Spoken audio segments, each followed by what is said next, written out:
मेरे साथ ना बहुत बड़ा फ्रॉड हुआ। अब मैं परेशान, मेरे 48,000 रुपए में आग लग गई, 1 रुपया नहीं मिला। मतलब मेरी आंखों में आंसू थे और मेरी कोई सुनने वाला नहीं था। कैसे हो दोस्तों, कल एयरपोर्ट पे मेरे साथ ना बहुत बड़ा फ्रॉड हुआ और मैं चाहता हूं ये ना धोखा आपके साथ ना हो। यानी कल मुझे कम से कम 48,000 रुपए का नुकसान हुआ है। यानी कल मैं कतर जा रहा था और ये मान के लिए 6 घंटे में एयरपोर्ट में परेशान रहा। आई लिटरली क्राइड, मतलब मेरी आंखों में आंसू थे और मेरी कोई सुनने वाला नहीं था। यानी पूरी तैयारी हो चुकी थी। आप देखो, ये पूरी करेंसी है जो मैंने कतर की करेंसी जो है चेंज करा ली थी। साथ ही साथ एयरपोर्ट और सब कुछ ये तक मेरा जो टिकट था, पूरा मसला क्या मैं आपको बताने वाला हूँ। और इस वीडियो को ना आप लास्ट तक देखें। ये जो वीजा ऑन अराइवल है ना, इसके पीछे की कहानी क्या है ये मैं आपको बताने वाला हूँ। यानी जब मैं कल कतर पहुंच गया होता तो आज आप कतर की वीडियो देख रहे होते। और जैसे कि आपको पता है कि मैंने आपसे पूछा था कि मैं कौन से देश जाना चाहता हूँ या कौन से देश जाऊँ, तो आप लोगों ने सबसे ज्यादा कतर को प्यार दिया था। तो क्या हुआ था, जब कतर जाते हो तो आपको एक वीजा की जरूरत पड़ती है। ये आपका पासपोर्ट है, इसी तरीके से आपको वीजा की जरूरत पड़ती है। अब हर देश का अपना अपना एक अलग तरीका होता है। कोई देश ऐसा होता है जो आपको स्टैंप वीजा देता है, यानी पहले वीजा लेना होता है। कुछ देश ऐसे होते हैं जो आपको वीजा ऑन अराइवल देते हैं, यानी आपको यहाँ से वीजा लेने की जरूरत नहीं है। आप फ्लाइट लेकर उस देश पहुंच जाओ, वहां जब एयरपोर्ट पर पहुंचोगे तो वो आपको वीजा ला कर दे देंगे, जिसे बोला जाता है वीजा ऑन अराइवल, यानी वहां पहुंचने के बाद वीजा। सेम यही हुआ कि जिस ट्रैवल कंपनी से मैंने कहा कि भाई मुझे आप वीजा दिलाओ, तो उन्होंने कहा वीजा और अराइवल आप टेंशन मतलब वीजे की जरूरत नहीं है, आपको वहां जाकर वीजा मिल जाएगा। अब मैंने यकीन कर लिया, मैंने चलो ठीक है, कोई दिक्कत ही नहीं है। अब यहाँ उनकी भी कोई गलती नहीं है, लेकिन उन्हें ये पता होना चाहिए था कि वीजा ऑन अराइवल का मतलब क्या होता है और इसके अंदर टर्म्स कंडीशन क्या होती है, क्योंकि हर देश का मतलब अलग होता है। और ये मैं इसलिए समझा रहा हूं कि अगर आप जाएंगे तो आप गलती ना करें। पूरे पूरे 48,000 का नुकसान हुआ है। I literally cried that time. साथ ही साथ 6 घंटे में एयरपोर्ट पे ना पागलों की तरह घूमता रहा, इधर से जाऊं उधर, उधर से जाऊं उधर। कोई शिकायत करने वाला नहीं, सुनने वाला नहीं था। मैं चाहता था वहां से वीडियो बना सकता था, बट वीडियो नहीं बनाई। हुआ क्या था मैं आपको बताऊं। मुझे कतर जाना था, उसके लिए वीजा की जरूरत है। मैंने ट्रैवल कंपनी को फोन किया, उनका वीजा ऑन अराइवल है। मैंने उनसे 4-5 बार पूछा तो उन्होंने ये जवाब दिया कि आप वीजा ऑन अराइवल है, आप टेंशन मत लो। और उसके बाद उन्होंने जो है मेरी फ्लाइट बुक भी कर दी। ठीक है, इसके बाद मैं एयरपोर्ट पहुंचा जहां पर बोर्डिंग पास होती है, आपको पता है। आप 4 घंटे पहले जाते हो इंटरनेशनल फ्लाइट लेने के लिए। जब मैं एयरपोर्ट पहुंचा कल दिल्ली, तो मेरी जो फ्लाइट थी वो शाम को 7:25 पे थी कतर के लिए, दिल्ली से यानी दोहा के लिए। अब वहां मेरा जो बोर्डिंग पास था, उन्होंने मुझसे मांगा कि आपका रिटर्न टिकट दो, तो रिटर्न टिकट था नहीं मेरे पास, तो मैंने हाथों हाथ रिटर्न टिकट कर लिया। उसके बाद उन्होंने कहा होटल दो, तो मैंने वहां पर एक 5 दिन के लिए होटल भी कर लिया। हुआ क्या, बोर्डिंग पास मुझे मिल गया, यानी टिकट मिल गया, वहां से मैं कंफर्म हो गया। उसके बाद जो नंबर आता है वो होता है इमिग्रेशन। अगर डोमेस्टिक जा रहे हो तो वहां इमिग्रेशन की जरूरत नहीं होती। अगर इंटरनेशनल फ्लाइट ले रहे हो तो वहां आपको इमिग्रेशन की जरूरत होती है। हुआ क्या, इमिग्रेशन में कम से कम 1.5 घंटे बाद नंबर आया, क्योंकि बहुत बड़ी भीड़ होती है वहां पर।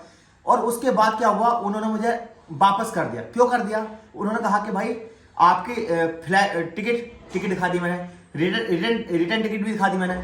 जैसे ही उन्होंने पूछा होटल दिखाओ, मैंने होटल दिखा दिया, जो आप देख सकते हो मैंने किया था ये। तो वो मुझसे कहते हैं कि भाई ये होटल जो है वो मान्य नहीं है।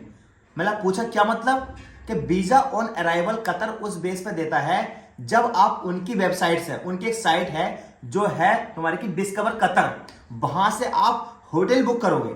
यानी जो होटल उन्होंने सिलेक्टेड कर रखे हैं, अगर आप वो होटल बुक करोगे तो ही वीजा ऑन अराइवल मिलेगा। कहने का मतलब क्या है कि ये कोलैबोरेशन है, यानी कतर ने कुछ कंपनियों के साथ, कुछ होटल के साथ कोलैबोरेशन कर लिया है। अगर आप अपनी होटल को आप बुक करोगे तो ही आपको वीजा ऑन अराइवल मिलेगा। अब बताओ मेरी क्या गलती, मेरी तो कोई भी गलती नहीं थी। गलती यहाँ 2 जगह थी। यहाँ एक थी ट्रैवल कंपनी की और दूसरी उसके बाद थी जहां पर मुझे बोर्डिंग पास मिला। क्योंकि बोर्डिंग पास जब मैं गया तो वहां पर मेरी होटल की जो बुकिंग थी नॉर्मल वाली थी, तो वो वहां मुझे रोक सकते थे। उससे क्या होता, जो मैंने होटल हाथों हाथ किया, 7-8 हजार रुपए खर्च हुए मेरे, वो बच जाते। दूसरे जब मैंने रिटर्न फ्लाइट की, उसके पूरे पूरे पैसे बच जाते। अब बताओ मैं कहां जाऊं, मैं परेशान हो गया। तो मैंने पूछा भाई तरीका क्या है। बोले तरीका ये है कि आप उनकी जो डिस्कवर कतर साइट है वहां पर जाओ और जो होटल उन्होंने रिकमेंड कर रखे हैं, आप उन होटल को बुक करो। उन होटल को बुक करोगे तो ही आपको जो है वीजा ऑन अराइवल मिलेगा, जिस होटल को बोला जाता है BOA, यानी वीजा ऑन अराइवल। अब मैं उस साइट पर गया, कतर साइट पे, वहां से ऑनलाइन होटल हो ही नहीं बुक हो नहीं हो रहे थे। और मैं लिटरली क्राइड, मैं रोने लगा, क्योंकि 7:25 पर फ्लाइट थी और 5:50 हो चुके थे और 6:25 पर 30 मिनट पर वो लोग गेट बंद कर देते हैं। मैंने पूरा जोर लगाया, कभी वो सुपरवाइजर काउंटर के पास भेजे, एयरलाइंस वालों के पास, वहां जाकर शिकायत करो, वहां से वो 3 नंबर पर भेजे कि आप वहां जाओ, कोई मेरे सुनने वाला नहीं था। लास्ट में क्या हुआ, 6:30 तक आई लिटरली क्राइड, मेरी आंखों में आंसू आ गए। मतलब क्या करूं, तो करूं क्या? क्यों? मैंने जो फ्लाइट बुक की थी वो 29,000 रुपए की है, जो आप देख सकते हो। वो तो मेरी बेकार चलेगी, वो कैंसिल भी नहीं हो सकती। उसके बाद जो रिटर्न टिकट करी थी वो लगभग 11,500 रुपए की है, आप देख सकते हो। ये पूरा 40,000 का नुकसान, प्लस जो मैंने होटल किया था लगभग 72 से 73, यानी कुल मिलाकर 48,000 का नुकसान हो गया। बट कुछ नहीं हो पाया। अब इसमें गलती क्या है? गलती एक तो ट्रेवल कंपनी की, क्योंकि जब मैंने उससे कहा कि भाई आप वीजा ऑन अराइवल दो, तो उन्होंने कहा कि वीजा ऑन अराइवल है, आप चले जाओ। भाई वीजा ऑन अराइवल मिलता ही उस शर्त पे है जब आप उनकी साइट से होटल बुक करोगे। अगर आपने अपनी पसंद से होटल बुक कर लिया और वो उनकी लिस्ट में नहीं है, और एक चीज बताना चाहता हूं, कतर ने अपनी ऑफिशियल वेबसाइट पे लिख रखा है कि अगर आप वीजा ऑन अराइवल पर आ रहे हो तो आपको हम जो होटल बताएंगे वही होटल बुक करने हैं। यानी कतर बेस आप वहां से कर लो, या फिर आप खुद वेबसाइट पढ़ोगे, पता चल जाएगा। यानी कुल मिलाकर के डिस्कवर जो कतर साइट है वहां से ही आप होटल बुक करोगे, और उस होटल के आगे लिखा हुआ होगा, क्या लिखा होगा? BOA, यानी वीजा ऑन अराइवल। वो हमारे साथ नहीं था। उसके बाद क्या हुआ, मेरी फ्लाइट कैंसिल हो गई। अब मैं परेशान, मेरे 48,000 रुपए में आग लग गई, 1 रुपया नहीं मिला। उसके बाद मैं कहने लगा यार मेरी जो फ्लाइट है वो कैंसिल करा दो। बोले कैंसिल तो हो नहीं सकती, क्योंकि 7:25 की फ्लाइट है आपकी, 7 बज गए। लेकिन जब मैंने ज्यादा रिक्वेस्ट करी तो एयरलाइंस वालों ने मुझे एक लेटर बना कर दिया, और ये लेटर आप देख सकते हो।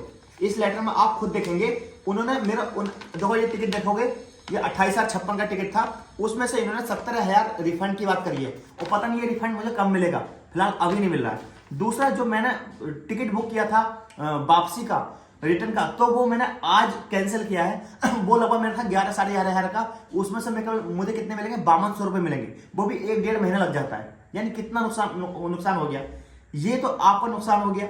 सबसे बड़ा क्या होता है कि जो सामान मैंने रख दिया था, उसमें 2 बैग थे मेरे पास, एक मैं फ्लाइट में लेके जाता हूं, एक जो है हमारा सामान जो है पैक हो जाता है, वो रख लेते हैं। वो सामान आपको दोहा मिलता है, यानी जहां आप पहुंचते हो। वो सामान मैं वापस लाने लगा कि भाई अब तो मेरी फ्लाइट कैंसिल हो गई, अब मैं वापस जा रहा हूं, तो उस सामान को रिसीव करने के लिए भी 3 घंटे लगे। यानी पूरे मुझे 7 से 8 घंटे जो है मैं एयरपोर्ट पर हो गया। अब उस मेरी गलती मानो या जो भी है, बहरहाल मुझे तो पता नहीं, लेकिन इतना मुझे पता है कि एयरलाइंस वालों को जब आपको पता ही नहीं है, जब आपको पता है यार इसकी होटल ये वाली है, तो आप मुझे जो है आगे क्या भेज रहे हो? इमिग्रेशन तक जाने की जरूरत नहीं है। दूसरा, ट्रेवल कंपनी वालों का भी यही हिसाब हो गया। भाई लिटरली मैं पूरी तरह से टूट गया। यही मैं आपको बताना चाहता हूं कि अगर आप वीजा ऑन अराइवल जा रहे हैं किसी भी देश, तो हर देश की कंडीशन अलग होती है। इस समय अगर आप कतर जा रहे हैं और कतर का वीजा ऑन अराइवल है, लेकिन उनके साथ कोलैबोरेशन है, वो 3 शर्तों पे आपको वीजा ऑन अराइवल देते हैं। आपको पता हो जब फीफा वर्ल्ड कप हुआ था तो उसमें एक कार्ड चल रहा, एक सर आया कार्ड चल रहा था, मुझे पता नहीं है, आप स्क्रीन पे देख सकते हो। अगर ये कार्ड मिल जाता आप आसानी से आ सकते थे। अब इस समय क्या है कि अगर आप वीजा ऑन अराइवल जाना चाहते हो कतर, तो आपको क्या करना पड़ेगा? डिस्कवर कतर की जो साइट है वहां पर जो होटल है, उन्हीं होटल को बुक करना पड़ेगा, जिस होटल के आगे लिखा हुआ होगा BOA, तो ही आपको वीजा ऑन अराइवल मिलेगा। नहीं तो क्या होगा? आपको डिपोर्ट कर दिया जाएगा।